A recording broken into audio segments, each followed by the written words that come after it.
Saudações, gente bonita.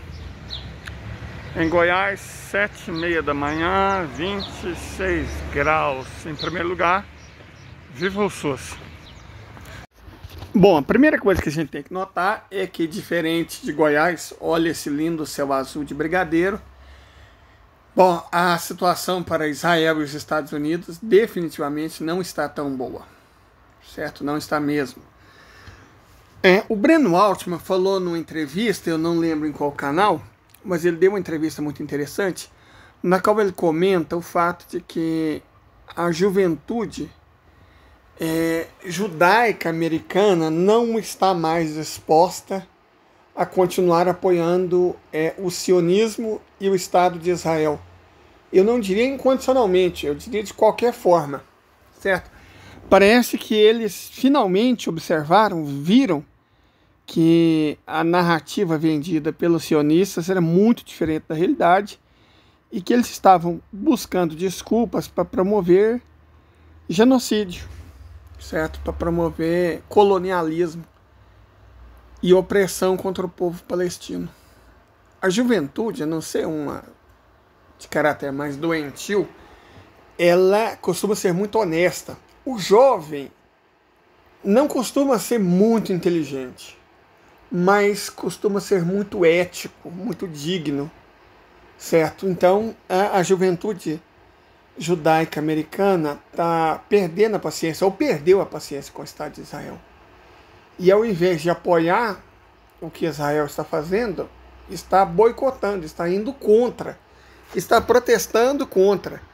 E isso muda muita coisa no panorama político dos Estados Unidos. O país tem se comportado como um cachorrinho do Estado de Israel há muitos anos, certo? Pelo menos desde 1973, quando a Golda Meir deitou e rolou nos interesses dos Estados Unidos e ainda ameaçou usar armas nucleares contra alguma capital europeia e jogar a culpa nos soviéticos para forçar uma terceira guerra mundial. Chantagem pura e simples, né? Então, o que importa aqui é que os efeitos dessa quebra de narrativa, nós já havíamos comentamos isso muitas vezes, que Israel perdeu o controle da narrativa e que isso teria um custo muito grande. Porque até hoje Israel deita e rola na ONU, na chamada comunidade internacional, no mundo inteiro, faz o que quer sem dar satisfação a ninguém, exatamente porque conta com a proteção dessa narrativa, né, de holocausto, de nazismo e tudo mais. Só que, quando você compara o número de óbitos de crianças por dia entre Auschwitz e Gaza, Gaza é quase o dobro, certo? E esse tipo de coisa tem ficado mais visível, muito mais visível, e também tem sido divulgado e discutido amplamente. É tudo que o Estado de Israel não queria. E basicamente era para isso e por isso que ele contava com a proteção da imprensa, da mídia, só que isso agora continua existindo, ok, mas não está adiantando mais. Mas o fato, diante disso, é o seguinte: no Estado de Israel, o serviço militar é muito obrigatório mesmo. Então as pessoas são obrigadas a servir por mais de ano e são obrigadas a atuar como agentes de repressão. Nesse período, acho que é, salvo engano, 2 anos de serviço militar obrigatório para mulheres e 3 anos de serviço militar obrigatório para homens, dá para fazer uma forte ideologização do recruta, né? Dá para uniformizar o rebanho.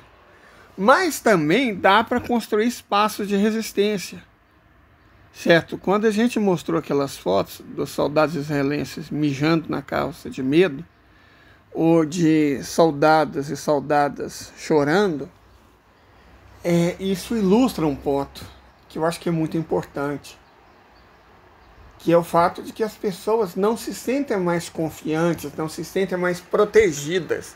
Por muito tempo, Israel vendeu essa ilusão de proteção, certo? Por meio século, à medida que as coisas foram caminhando, no sentido do roubo de terras palestinas, para ser honesto com as palavras, né?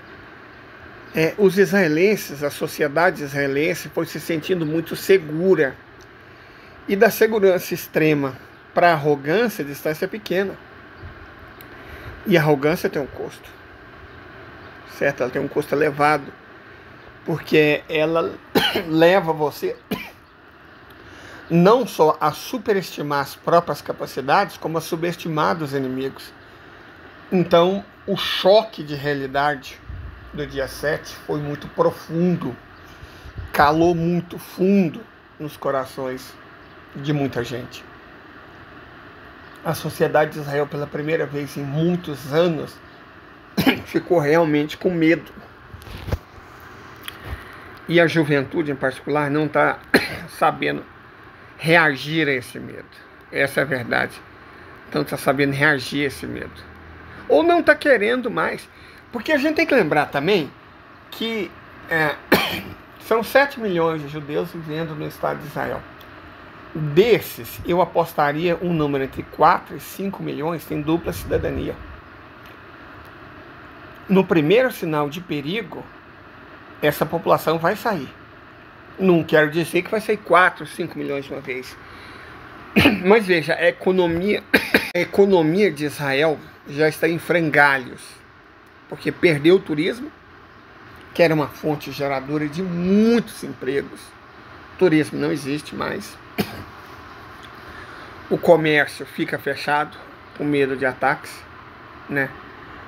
E as pessoas também não vão no meio de uma guerra urbana de caráter partizan. O pior lugar para você estar é no meio de uma multidão. Que qualquer pessoa com uma intenção e uma bomba pode fazer um estrago enorme. Não vai fazer isso para acertar uma pessoa. Vai fazer isso para acertar o maior número de pessoas. De modo que as pessoas elas evitam a aglomeração. Se evitam a aglomeração, evitam a prestação de serviço, evitam o comércio, certo? Então a situação econômica era muito ruim. Foram convocados 300 mil soldados e soldadas, que evidentemente, num país de pequena população, está fazendo uma falta muito grande nos setores produtivos da economia. Estima-se uma queda do PIB de 11%. E a economia israelense, que tem que arcar com custos que vão de 250 a 300 milhões de dólares por dia por conta dessa guerra, ela está entrando em debacle, está entrando em frangalhos. É mais ou menos a estratégia da Federação Russa, que ela usou contra a Ucrânia. Demorou para surtir efeito, mas fez. Debilitar a economia. Certo? Debilitar a economia. No caso da Ucrânia, que é um país, o maior país da Europa, era o maior país da Europa, tinha uma população de mais de 50 milhões de habitantes, é 30 vezes maior do que Israel, isso levou um tempo. No caso de Israel, que diferente da Ucrânia, não tem comida, não tem água, não tem solos férteis, não tem matéria-prima, não tem recursos energéticos, não tem recursos naturais. No caso de Israel, essa situação é muito mais grave, mas muito mais grave.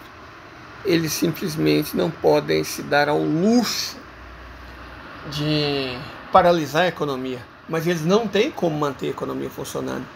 Então você está deixando de ganhar dinheiro, de arrecadar impostos, de gerar emprego, certo? Por quanto tempo? Cada dia que você passa num bunker, vão colocar 1 milhão de pessoas num bunker, quanto custa para o Estado de Israel? Quanto custa para a sociedade, para as lojas, para as empresas, para os comércios, para as instituições de ensino, de saúde, de educação, né? De modo geral? Quanto custa ficar fechado? 1 dia, 2 dias, 3 dias, 5 dias? E sequencialmente, você tem 2 dias, depois uma semana sem, depois volta para mais 2 dias por causa de mais uma sequência de ataque, certo? As pessoas, quando saem de casa, por exemplo, no norte de Israel, o IDF já está impondo a retirada das pessoas daquela região, perfeito? Mas veja só, quando você retira a pessoa da região, você retira consumidor e também retira trabalhador. A economia vai simplesmente naufragando, certo? Cada semana de guerra está custando 2,5 bilhões de dólares para o Estado de Israel. Cada mês de guerra está custando 10 bilhões de dólares.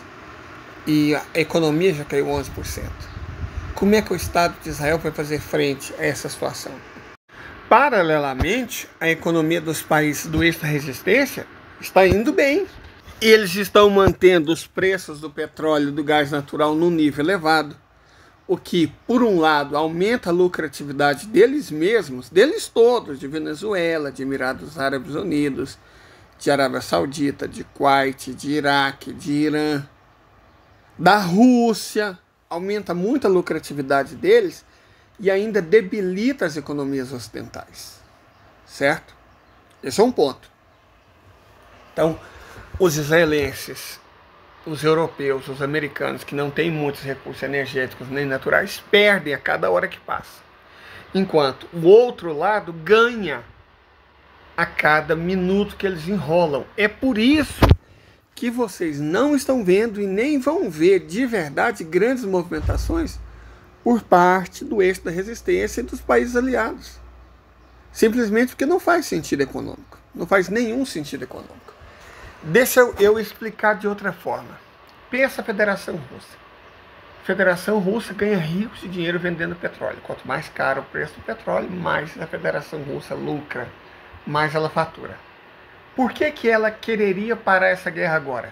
Terminar essa guerra, tanto a da Ucrânia, que já está virtualmente vencida, né? A Ucrânia não tem mais condição de resistir, quanto essa nova que está acontecendo na faixa de Gaza. Na guerra da República Democrática do Congo, ninguém se importa, porque eles são pretos. Teve um comentarista que ficou griladinho por causa disso, mas vamos ser honestos, gente, vamos parar de ser hipócrita.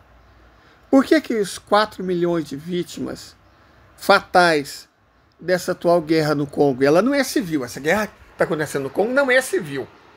É Ruanda, o queridinho dos neoliberais do mundo, é Ruanda, com patrocínio de Israel, com patrocínio do Reino Unido, com patrocínio da França, que está promovendo esse massacre, esse holocausto em curso, esse genocídio em curso contra a população congolesa, em especial a da província de Kivu Norte. Então é Ruanda, vamos dar nome aos bois.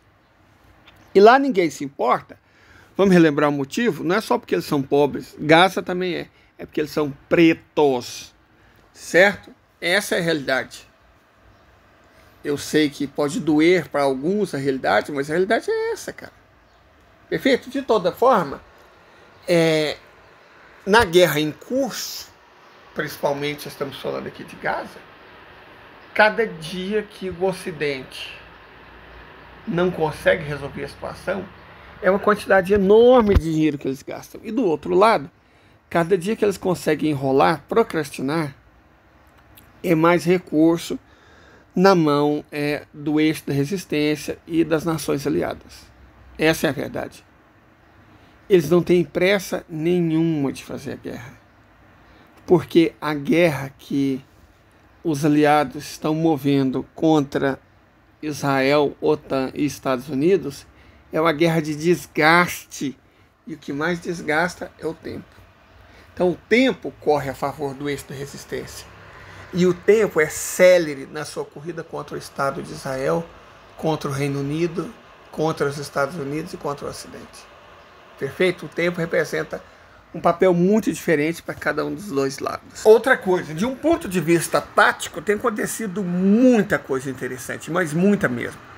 Veja só, as bases, muitas bases, mais de 10 bases que os Estados Unidos têm, a maioria ilegais, que não foram acordados com os governos nacionais do Iraque e da Síria, essas bases estão sendo atacadas, algumas diuturnamente, certo? Normalmente por proxies conectados com a República Islâmica do Irã. Perfeito. A questão não é o ataque que era esperado, é o fato de que os Estados Unidos não têm dado resposta. Por que eles não têm dado respostas contundentes? Eu aposto é porque eles não dão conta. Eles não têm mais essa capacidade. Então o que acontece? O eixo da resistência ataca essas bases. O material que estava nessas bases, material de comunicação, principalmente, é o mais importante, equipamentos, armas, munições.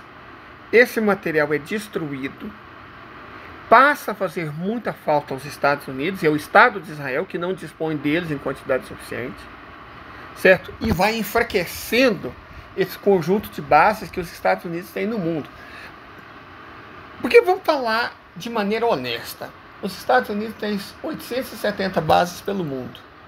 Mas qual é o pessoal americano que está fora do mundo? 1 milhão de pessoas? Se for assim, cada base dessas conta em média com no máximo 1.000 pessoas. É muito pequeno.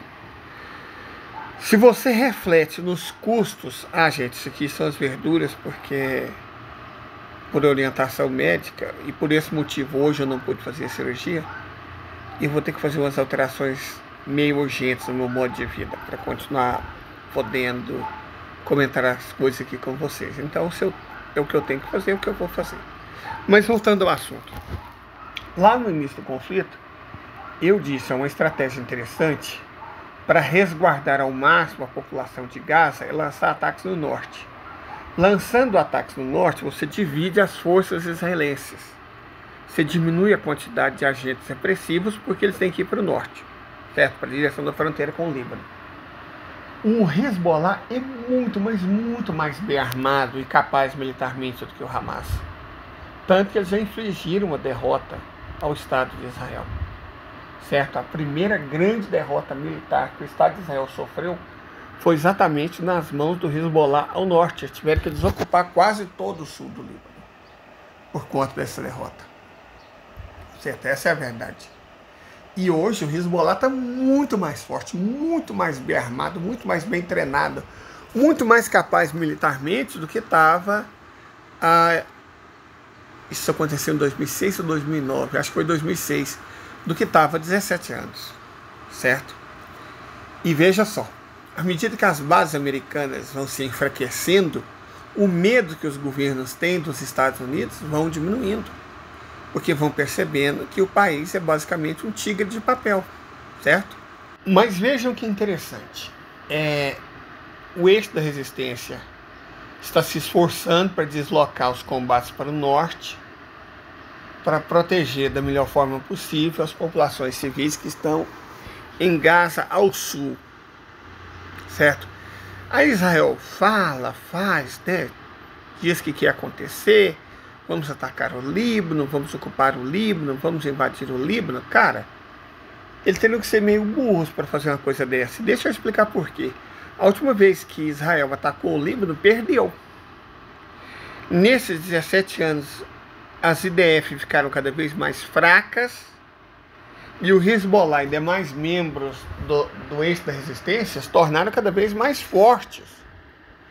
E aí eu pergunto, como o Estado de Israel vai atacar o Líbano sem ter força para isso? Porque quem vê as declarações do Netanyahu acha que ele está dirigindo um país de 100 milhões de habitantes. Não, um país enorme, né? De 100 milhões de habitantes. Não, é um país eco, com apenas 7 milhões de habitantes da mesma etnia. E isso contando crianças, idosos, contando bebês. Então, cara, não rola. Ele simplesmente não tem como. Gente, olha a beleza desse flamboyant. Olha que coisa magnífica, olha que coisa linda. Espetacular. Espetacular, gente. Espetacular. A gente em economia tem uma expressão chamada trade-off. Trade-off é basicamente o dilema do cobertor curto. Se você tem um cobertor curto, ou você tampa a parte superior do seu corpo, ou tampa a parte inferior. Não dá para proteger o peito e os pés ao mesmo tempo. Então essa é a situação que Israel vem enfrentando. A guerra de massacre que ele está levando, né, ao sul contra Gaza exige muita mão de obra, exige muito equipamento, exige muita munição, e nada disso eles andam tendo, certo? Não bastasse isso, o Hezbollah está tramando uma guerra ao norte, né? Está ofertando aos israelenses uma guerra ao norte. Por que isso é ruim? Porque Israel não tem mão de obra nem para lutar direito ao sul, quanto mais ao norte. Se você força conflito nas duas frentes, uma ao norte e outra ao sul, você faz duas coisas. Primeiro, divide e conquista, né? Uma guerra de desgaste. E segundo, você dificulta enormemente a logística para a operação do conflito. Certo? O Hezbollah é um adversário muito mais formidável do que o Hamas e tem um equipamento de melhor qualidade. Então, o custo para enfrentar o Hezbollah é muito mais alto do que o custo para enfrentar o Hamas. Mas aí vocês podem me perguntar, por que então o Hezbollah, que você tem tantos homens, tem tanto equipamento, tem tanta munição, ou a Síria, ou o Líbano, ou o Irã, ou esses países todos, não entram simplesmente no Estado de Israel e fazem o que eles acham, o que eles acreditam que precisa ser feito? Ora, simplesmente porque uma guerra de desgaste é muito mais vantajosa. Uma guerra de desgaste reduz ao mínimo as próprias perdas e maximiza as dos outros. Você pode fazer, e é o que já está acontecendo, Israel perder de 250 a 300 milhões de dólares por dia, todos os dias. Então você vai enfraquecendo economicamente Israel. Se vocês repararem, os ataques lançados do norte principalmente, mas também dos Houthis mais ao sul, eles não têm mirado alvos civis, eles têm mirado alvos militares, principalmente de telecomunicações, de radar, antenas de repetição, que são extremamente importantes para um país em época de guerra. Outra coisa importantíssima é dinheiro. O medo que os sionistas israelenses têm da juventude americana se mostrar anti-sionista e até mesmo anti-israelense é exatamente isso. O financiamento ao Estado de Israel sai das indenizações que a Alemanha paga e que vão deixar de ser pagas daqui a alguns anos, e principalmente sai dos contribuintes americanos, também de outros países europeus, mas dos contribuintes americanos. Só que só isso não basta. Por anos, por décadas, milhões de judeus norte-americanos sacrificaram as economias deles para mandar para Israel, para mandar para o IDF fazer a guerra. A guerra contínua que o Estado de Israel faz contra o povo palestino, historicamente vem fazendo, ela é muito cara. Vamos analisar isso de um ponto de vista estratégico. Primeiro, óbvio que guerras muito caras custam muito dinheiro. Quem paga? Certo? Essa campanha contínua de ocupação só é possível com fontes contínuas e regulares de financiamento. E é isso que o IDF se arrisca a perder. Na verdade, o boicote contra as empresas que financiam, mesmo que indiretamente, o Estado de Israel, seguido pelo boicote da juventude judaica americana às ações do IDF, significa que vai entrar cada vez menos dinheiro nos bolsos dos israelenses. Gente, não dá para fazer repressão em larga escala, não dá para manter quase 10% da população nas Forças Armadas, não dá para manter jovens 2, 3 anos de serviço militar obrigatório sem você gastar muito dinheiro, mas muito dinheiro mesmo. E à medida que essa torneira seca, bom, aí as atitudes do Estado de Israel vão ter que mudar. Israel sempre se manteve pela dissuasão militar, pela repressão. Repito, isso custa caro. E o dinheiro para isso está acabando. Traduzindo, como o Estado de Israel vai sobreviver nessas novas condições? Eu garanto para vocês, caso isso aconteça, caso ele sobreviva, não vai ser nas mesmas bases. Israel não arrecada o suficiente, mas não arrecada nem a metade do suficiente para fazer essa campanha contínua que vem sendo feita contra o povo palestino. Essa é a verdade. Correto? Por isso eles precisam eliminar a população palestina o quanto antes. Porque o dinheiro para a repressão está acabando. O dinheiro para fazer guerra está acabando. O dinheiro para manter a ocupação está acabando. A única solução que eles têm é simplesmente se livrar dos palestinos. Agora, isso vai acontecer? Eu creio ser muito difícil. Porque uma coisa é eliminar a parcela da população civil que está na superfície. Agora, a parcela militar está nos túneis, está nos subterrâneos. E isso você só elimina entrando lá dentro.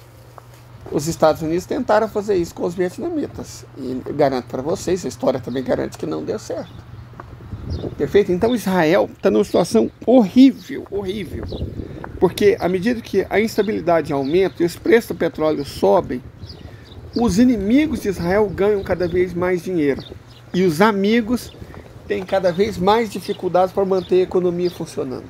O próprio Estado de Israel se vê numa situação terrível de gastar de 250 a 300 milhões de dólares por dia, 2 bilhões de dólares por semana, numa guerra sem fim à vista. Perfeito?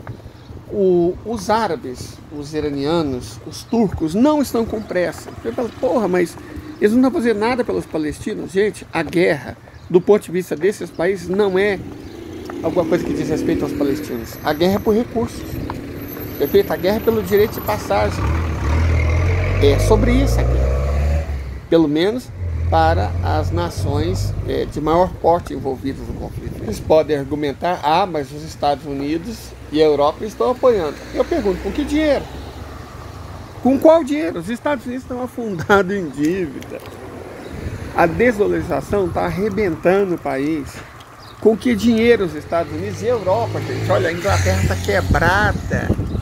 A Inglaterra está quebrada. O Sunak não tem dinheiro para governar. Olha a situação patética da economia britânica, da economia alemã, da economia sueca. Com que dinheiro esse povo vai apoiar o Estado de Israel? Com quais recursos? Com o que eles gastaram na Ucrânia? Com quais armas que eles gastaram na Ucrânia? Então, olha, a situação para eles está horrível.